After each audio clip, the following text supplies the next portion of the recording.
ఒక్కసారి కొమ్మూరి గోల్డ్ కి కాల్ చేయండి. తాకట్లో ఉన్న మీ బంగారాన్ని విడిపించి మార్కెట్ ప్రైస్ కి వాళ్ళు కొనుక్కుని మిగతా డబ్బులు మీకు ఇచ్చేస్తారు. రైట్, బ్రేకింగ్ న్యూస్ చూస్తున్నాం. మనం టీవీ స్క్రీన్ పై సత్తాకుళం తండ్రి కొడుకుల లాకప్ డెత్ కేసులో సంచలనం అనే చెప్పాలి. 9 మంది పోలీసులకు మరణశిక్ష విధించింది మదురై సెషన్స్ కోర్టు. ఒక ఇన్స్పెక్టర్ సహా 9 మంది పోలీసులకు మరణశిక్ష విధిస్తూ తీర్పునిచ్చింది మదురై న్యాయస్థానం.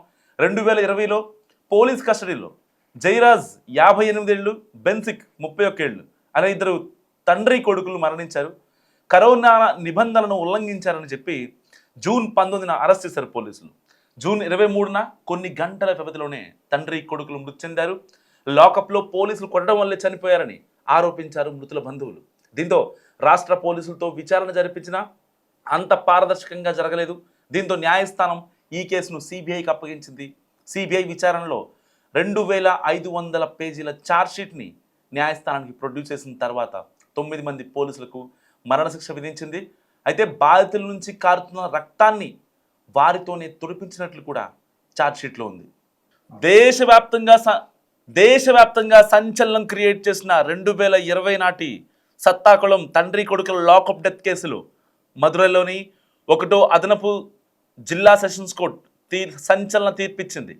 ఈ కేసులో దోషులుగా తేల్చి 9 మంది పోలీసులకు డబుల్ డెత్ సెంటెన్స్ విధించింది. అసలు ఏం జరిగిందంటే, తమిళనాడు తుత్తుకుడి జిల్లా సత్తాకుళంలో ఉండే జైరాజ్, అతని కుమారుడు బెన్సిక్ స్థానికంగా ఒక మొబైల్ షాప్ నడుపుతుండేవారు.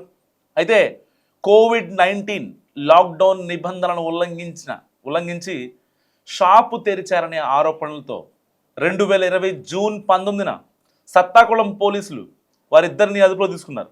సో ఆ సమయంలో తన తండ్రిని పోలీసులు కొడుతుండడంతో బెన్సిక్ వచ్చి అడ్డుకున్నాడు.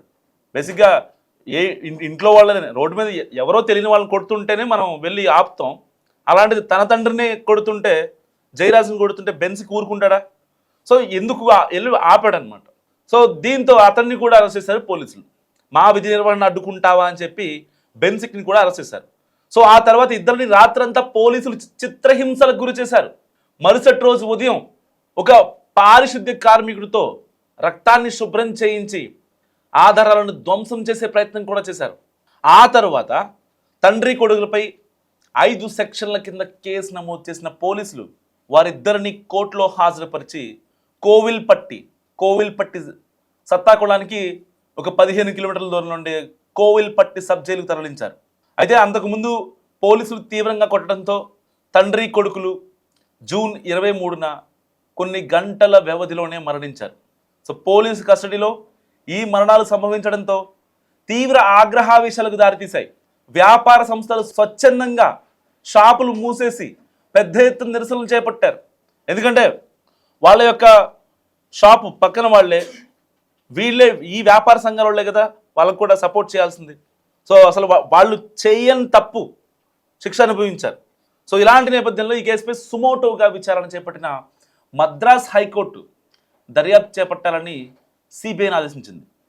సో ఆనాటి Sathankulam inspector Sridhar, sub inspector Balakrishnan, Raghu గణేష్లతో పాటు మొత్తం 10 మంది పోలీసులపై సిబిఐ కేసు నమోదు చేసింది. అండ్ విచారణ సమయంలో ఒక పోలీస్ అధికారి కోవిడ్ కారణంగా మృతి చెందారు. అండ్ బాధితులు లాక్డౌన్ నిబంధనలను ఉల్లంఘించలేదని, వారిపై పోలీసులు తప్పుడు కేసు నమోదు చేశారని సిబిఐ దర్యాప్తులో తేలింది. సో బాధితుల గాయాల నుంచి కారుతున్న రక్తాన్ని వారితోనే తుడిపించినట్లు కూడా విచారణలో వెల్లడైంది. 2020 సెప్టెంబర్లో సిబిఐ ఛార్జ్షీట్ దాఖలు చేసింది. 2022లో అదనపు ఛార్జ్షీట్ను కోర్టుకు సమర్పించింది. తొలుత రాష్ట్ర పోలీసులు ఈ కేసును విచారణ చేశారు. అనంతరం హైకోర్టు ఆదేశాల మేరకు ఈ కేసును సెంట్రల్ బ్యూరో ఆఫ్ ఇన్వెస్టిగేషన్కి బదిలీ చేశారు అక్కడి న్యాయ నిపుణులు. సో ఎందుకంటే అక్కడున్న పోలీసులు విచారణ జరిపితే అది ట్రాన్స్పరెంట్గా ఉండదని, ఎందుకంటే మళ్ళీ ఎక్కడ కుమ్మక్కైపోతారో దాదాపుగా 10 మంది, ఇటు ఎస్హెచ్ఓ కావచ్చు, సబ్ ఇన్స్పెక్టర్లు కావచ్చు, హెడ్ కానిస్టేబుల్ సహా 9 మంది ఇటు కస్టడీలో ఏదైతే సబ్ జైలు దగ్గర ఉండే కస్టడీ వాళ్ళు కావచ్చు. ఆ కారణంగా వాళ్ళని కొట్టి, అడ్డొచ్చిన కొడుకును కూడా దూషించి కొట్టి, వాళ్ళని కొట్టడం అంటే ఎట్లా ఏదో లాఠీతో ఒక బాడీ మీద ఒక దెబ్బేయటం కాదు, రక్తాలు వచ్చేలా కొట్టారు. సో చేయి చేసుకున్నారు, లాఠీ కాదు చేయి చేసుకున్నారు. 144 సెక్షన్ విధించినప్పుడు హద్దులు మీరితే ఎలా అయితే పోలీసులు తమ దమనకాండను చేస్తారో అంతకన్నా దారుణంగా రక్తం వచ్చేలా కొట్టారు. ఆ రక్తం అక్కడ వాళ్ళ షాప్ ఏదైతే బెన్సిక్ అండ్ జయరాజ్ నిర్వహిస్తున్న మొబైల్ షాప్ ఏదైతే ఉందో అక్కడే కదా గొడవ స్టార్ట్ అయింది. సో దాని ఎదురుగా ఆ రక్తం ఉంటే తెల్లారి పొద్దున్నే ఎవరికన్నా అనుమానం వచ్చిందని చెప్పి ఒక మున్సిపాలిటీ పారిశుద్ధ్య కార్మికుడిని పిలిపించి ఆ యొక్క రక్తాన్ని అక్కడ డ్రైనేజీలోకి నెట్టించేశారు, కొంచెం కూడా ఆనవాళ్ళు ఉండకుండా. మళ్ళీ ఇదేమన్నా వ్యాపార సంఘాలు ఆల్రెడీ మద్దతు తెలిపాయి. సో చాలా పక్కన వ్యాపార సముదాయాలు, చిన్న చిన్న షాపులు అవన్నీ మూసేశారు వీళ్ళకి సపోర్ట్గా, జయరాజ్కి బెన్స్కి సపోర్ట్గా. వాళ్ళని అనవసరంగా ఎందుకు కొట్టాలి అని వాళ్ళంతా మద్దతు ప్రకటించిన తర్వాత వాళ్ళు కూడా నోటీసులు ఇప్పించారనమాట. సో మీరెందుకు వాళ్ళకి సపోర్ట్ చేస్తున్నారు అని చెప్పి పోలీసులు చేసిన దమనకాండ అంతా ఇంతా కాదు. సాక్ష్యాలు తారుమారు చేశారు. అండ్ కస్టడీకి వచ్చిన తర్వాత అంటే ఒక రకంగా పోలీసుల ఈగో ఇక్కడ హట్ అయిందని ఈ యొక్క సిబిఐ ఛార్జ్ షీట్లో కూడా చెప్తుంది. దాదాపుగా సిబిఐ అధికారులు సమగ్ర విచారణ జరిపిన తర్వాత 2500 పేజీల ఛార్జ్ షీట్ దాఖలు చేశారు. అండ్ మదురై జిల్లా సెషన్స్ కోర్టులో 5 ఏళ్లకు పైగా ఈ కేసు విచారణ జరిగింది. వాటి ఆధారంగా దర్యాప్తు చేపట్టిన మదురై జిల్లా కోర్టు గత నెల అంటే మార్చి 23న 9 మంది పోలీసులను దోషులుగా తేల్చింది. శిక్ష వివరాలను మార్చి 30న వెల్లడిస్తామని హైకోర్టు తెలిపింది. అయితే మార్చి 30న విచారణ సందర్భంగా దోషులకు విధించాల్సిన శిక్షపై నివేదికలు సమర్పించాలని కేంద్ర రాష్ట్ర ప్రభుత్వాలను న్యాయమూర్తి ఆదేశించారు. ఏప్రిల్ 2న సిబిఐ తన వాదనను వినిపిస్తూ దోషులకు మరణశిక్ష విధించాలని కోరింది. జయరాజ్ బెన్సిక్ కుటుంబ సభ్యులు కూడా దోషులకు మరణశిక్షే విధించాలని లేదంటే జీవిత ఖైదు విధించాలని విన్నవించారు. సో దీంతో న్యాయమూర్తి ముత్తుకుమారన్ నిందితులైన 9 మందికి వాళ్ళందరికీ మరణశిక్ష విధించాడు. సో పోలీసుల దమనకాండ, ఫ్రెండ్లీ పోలీసింగ్ ఉండాలని చాలా ప్రభుత్వాలు చెప్తూ ఉంటాయి.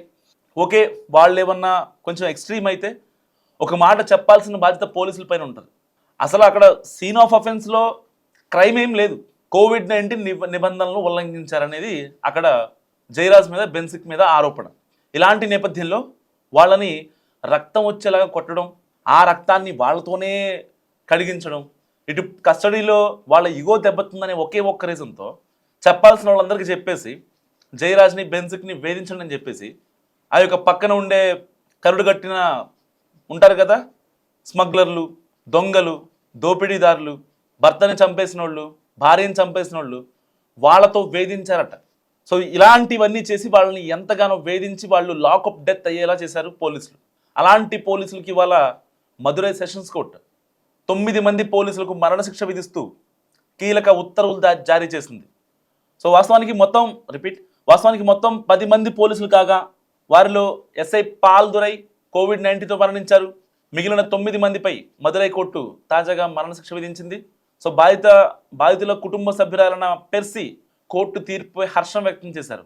ఈ కేసులో కోర్టు మాకు న్యాయం చేసింది, మేము న్యాయస్థానంపై పూర్తి నమ్మకంతో ఉన్నాం, ఇకపై మేము అనుభవించినటువంటి బాధను మరెవరూ అనుభవించకూడదు, ఇందుకోసమే మేము ఇంతకాలం పోరాడాం, ఇలాంటి ఇన్సిడెంట్స్ మరెప్పుడు రిపీట్ అవ్వకూడదని ఆశిస్తున్నామంటూ పెర్సీ తెలిపింది.